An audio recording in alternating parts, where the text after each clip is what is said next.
Halo semuanya, ketemu lagi dengan InfoWiki. Kali ini, kita akan menyelami 10 misteri sejarah yang hingga saat ini belum terpecahkan. Sebelum nonton, jangan lupa subscribe ya, biar channel ini semakin berkembang dan bisa nyeritain hal menarik lainnya. Sejarah, penuh dengan kisah-kisah menakjubkan, penemuan luar biasa, dan peradaban yang hilang. Namun, di antara banyaknya pengetahuan yang kita miliki, masih ada misteri yang tetap tersembunyi di balik tirai waktu. Dari lautan yang menelan kapal tanpa jejak, hingga kota-kota kuno yang lenyap tanpa meninggalkan petunjuk, pertanyaan-pertanyaan ini terus menghantui para ilmuwan dan peneliti selama berabad-abad. Apa yang sebenarnya terjadi di segitiga Bermuda? Benarkah Atlantis pernah ada, atau hanya sekadar mitos? Bagaimana mungkin peradaban kuno menciptakan teknologi yang begitu canggih seperti mekanisme Antikythera? Semua ini adalah teka-teki yang masih belum terpecahkan, meskipun berbagai teori dan hipotesis telah diajukan. Apakah kita akan pernah menemukan jawabannya? Dalam video ini, kita akan menyelami 7 misteri sejarah terbesar yang belum terpecahkan hingga saat ini. Mari kita mulai perjalanan kita ke masa lalu, untuk mengeksplorasi kisah-kisah yang penuh dengan keajaiban, misteri, dan keabadian. Segitiga Bermuda, misteri hilangnya kapal dan pesawat. Segitiga Bermuda, sebuah wilayah laut yang terletak di antara Florida, Puerto Rico, dan Bermuda, telah menjadi pusat perhatian dunia selama beberapa dekade. Sejak awal abad ke-20, lebih dari 1.000 kapal dan pesawat dilaporkan hilang di area ini tanpa jejak. Teori-teori berkisar dari gangguan magnetik, anomali geofisika, hingga campur tangan alien. Namun hingga kini, misteri segitiga Bermuda tetap belum terpecahkan. Salah satu peristiwa paling terkenal adalah hilangnya pesawat Flight 19 pada tahun 1945. Flight 19 adalah misi pelatihan rutin Angkatan Laut Amerika Serikat, yang melibatkan 5 pesawat pembom torpedo Avenger. Namun, setelah lepas landas, komunikasi dengan pesawat-pesawat ini tiba-tiba terputus. Meskipun dilakukan pencarian besar-besaran, tidak ada jejak yang ditemukan, baik dari pesawat maupun awaknya. Hilangnya Flight 19 menambah daftar panjang insiden-insiden misterius di segitiga Bermuda. Kota Atlantis, legenda atau realita? Kisah tentang Atlantis pertama kali muncul dalam karya-karya filsuf Yunani kuno, Plato, sekitar 360 tahun sebelum Masehi. Dalam dialognya, Timaus dan Critias, Plato menggambarkan Atlantis sebagai sebuah peradaban maju yang terletak di luar pilar Hercules, yang kini dikenal sebagai Selat Gibraltar. Atlantis digambarkan sebagai kerajaan besar dan makmur, namun dalam sekejap mata, seluruh kota ini tenggelam ke dasar laut, hilang tanpa jejak. Selama berabad-abad, para peneliti, arkeolog, dan penjelajah telah mencoba menemukan lokasi Atlantis. Beberapa teori mengklaim bahwa Atlantis mungkin berada di Laut Tengah, dekat dengan Pulau Santorini yang pernah mengalami letusan vulkanik dahsyat.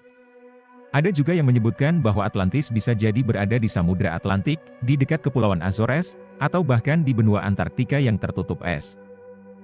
Banyak ekspedisi ilmiah telah dilakukan untuk menemukan sisa-sisa peradaban Atlantis. Teknologi canggih seperti sonar dan pencitraan bawah laut telah digunakan untuk mencari bukti-bukti arkeologis. Namun hingga kini, tidak ada bukti definitif yang berhasil ditemukan. Meski demikian, beberapa penemuan bawah laut yang mengejutkan telah memicu spekulasi baru. Salah satu penemuan yang sering dikaitkan dengan Atlantis adalah struktur bawah laut di dekat Kepulauan Bahama yang dikenal sebagai Bimini Rock. Beberapa orang percaya bahwa formasi batuan ini mungkin sisa-sisa dari jalan atau pelabuhan Atlantis. Namun, banyak ilmuwan yang skeptis dan menganggapnya sebagai formasi alami yang kebetulan saja menyerupai struktur buatan manusia.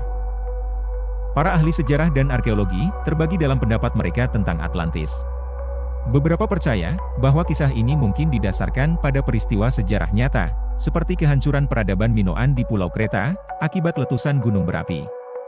Sementara yang lain berpendapat bahwa Atlantis hanyalah alegori atau cerita perumpamaan yang dibuat oleh Plato untuk mengajarkan pelajaran moral tentang kesombongan dan kehancuran.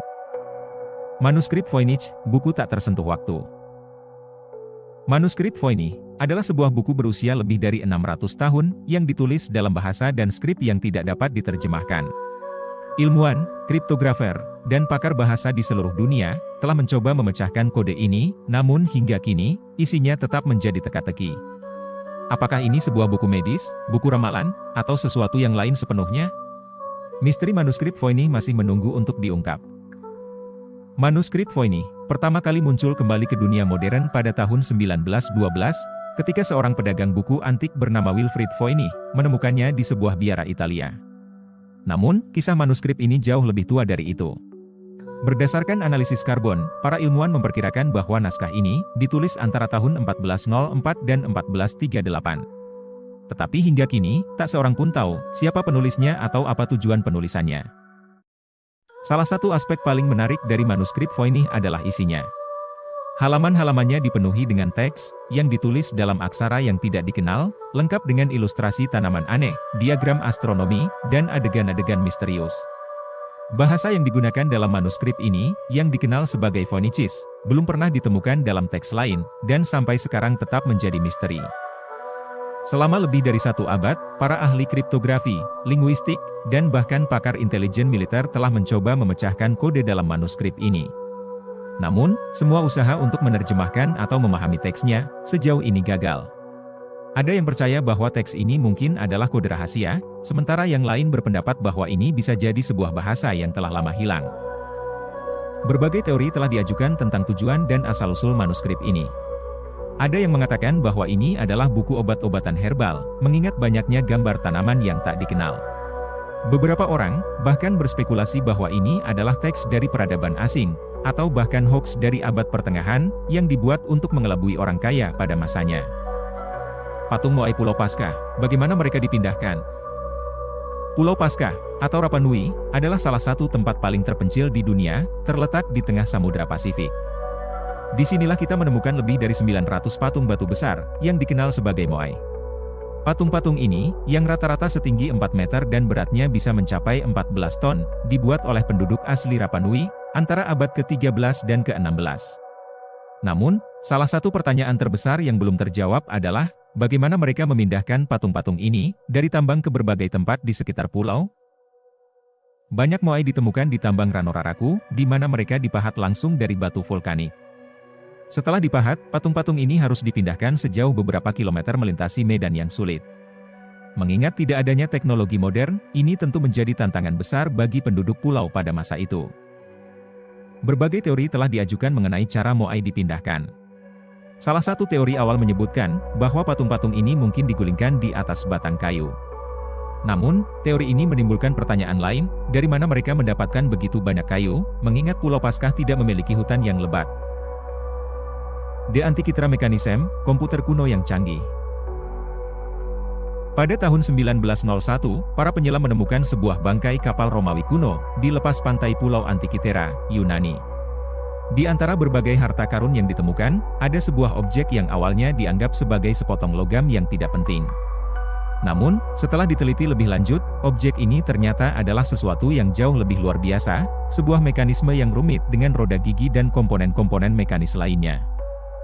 Mekanisme Antikythera, yang diperkirakan dibuat sekitar 150 hingga 100 tahun sebelum Masehi, terdiri dari lebih dari 30 roda gigi yang saling terhubung dengan sempurna. Perangkat ini diyakini mampu memprediksi gerhana matahari dan bulan, melacak pergerakan planet-planet, dan bahkan menentukan tanggal dari beberapa acara olahraga kuno seperti Olimpiade.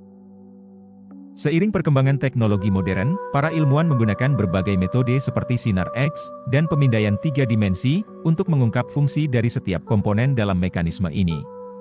Analisis ini mengungkapkan bahwa mekanisme Antikythera adalah sebuah kalender astronomi yang sangat canggih, jauh melebihi teknologi yang diyakini ada pada zaman itu. Perangkat ini menunjukkan betapa maju dan kompleksnya ilmu pengetahuan dan teknik di Yunani kuno.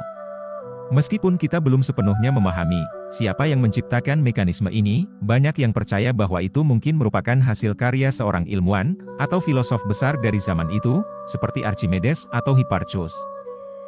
Kisah Mary Celeste, kapal yang ditinggalkan tanpa jejak. Mary Celeste adalah sebuah kapal brigantine buatan Amerika yang berlayar pada tahun 1872 dengan tujuan melintasi Samudra Atlantik dari New York menuju Genoa, Italia. Kapal ini diawaki oleh Kapten Benjamin Briggs, seorang pelaut berpengalaman, bersama dengan istrinya, anak perempuan mereka yang masih kecil, serta 7 orang kru. Pada tanggal 7 November 1872, Mary Celeste meninggalkan pelabuhan New York dengan membawa muatan alkohol industri. Tidak ada yang aneh dalam perjalanan mereka, hingga beberapa minggu kemudian, ketika kapal ini ditemukan mengapung tanpa awak oleh kapal Inggris, Dei Gratia, pada 4 Desember 1872, di perairan dekat Azores. Ketika kru Dei Gratia menaiki Mary Celeste, mereka menemukan kapal ini dalam kondisi yang aneh. Semua barang pribadi kru dan kapten masih ada di tempatnya, muatan alkohol tidak tersentuh, dan bahkan ada bekal makanan yang cukup untuk beberapa bulan ke depan. Namun, tidak ada tanda-tanda kehidupan, dan satu-satunya perahu sekoci hilang. Yang lebih membingungkan, kapten tidak meninggalkan catatan atau tanda-tanda apapun yang menjelaskan mengapa mereka meninggalkan kapal. Berbagai teori muncul untuk menjelaskan apa yang terjadi di Mary Celeste. Salah satu teori menyebutkan bahwa ledakan uap dari alkohol yang bocor mungkin membuat kru panik, sehingga mereka meninggalkan kapal dalam keadaan darurat. Namun, tidak ada kerusakan yang menunjukkan adanya ledakan atau kebakaran. Teori lain menyebutkan kemungkinan serangan bajak laut, meskipun semua barang berharga masih ada di kapal. Ada juga yang berspekulasi tentang pemberontakan di antara kru atau bencana alam, seperti gelombang besar atau pusaran air, yang memaksa mereka untuk meninggalkan kapal. Namun, tidak ada bukti yang cukup kuat untuk mendukung salah satu dari teori-teori ini. The Shroud of Turin, kain kafan Yesus atau tipuan abad pertengahan? The Shroud of Turin pertama kali muncul dalam catatan sejarah, pada abad ke-14 di sebuah gereja di Prancis. Kain linen sepanjang 4,4 meter ini, menampilkan gambar samar dari seorang pria yang tampaknya telah disalibkan, dengan luka-luka yang sesuai dengan kisah penyaliban Yesus. Sejak saat itu, kain ini telah menjadi pusat ziarah bagi umat Kristen, yang percaya bahwa ini adalah kain kafan asli, yang digunakan untuk membungkus Yesus setelah kematiannya. Citra yang terlihat pada kain ini sangat mengesankan, wajah dan tubuh seorang pria, dengan luka di pergelangan tangan, kaki, dan sisi tubuhnya, mirip dengan deskripsi luka yang diderita Yesus. Namun, ada satu hal yang membuat para ilmuwan skeptis dan bertanya-tanya, bagaimana gambar ini bisa terbentuk? Dan apakah ini benar-benar berasal dari zaman Yesus? Pada tahun 1988, sebuah uji karbon 14 dilakukan untuk menentukan usia kain ini. Hasilnya mengejutkan banyak orang. Uji tersebut menunjukkan bahwa kain ini berasal dari abad pertengahan, sekitar tahun 1260 hingga 1390, jauh setelah masa hidup Yesus. Ini membuat banyak orang percaya bahwa Shroud of Turin adalah tipuan yang dibuat pada zaman itu. Namun, uji karbon 14 bukanlah akhir dari perdebatan. Para pendukung otentisitas kain ini berpendapat bahwa hasil uji tersebut mungkin terpengaruh oleh kontaminasi atau perbaikan pada kain yang dilakukan pada abad pertengahan. Mereka juga menunjukkan bahwa beberapa detail pada kain ini, seperti citra 3 dimensi dan keberadaan zat yang menyerupai darah, sulit dijelaskan oleh teknologi pada masa itu. Terima kasih telah menyertai kami dalam perjalanan ini. Jika Anda menikmati video ini, jangan lupa untuk memberikan like, share, dan subscribe agar tidak ketinggalan konten-konten menarik lainnya.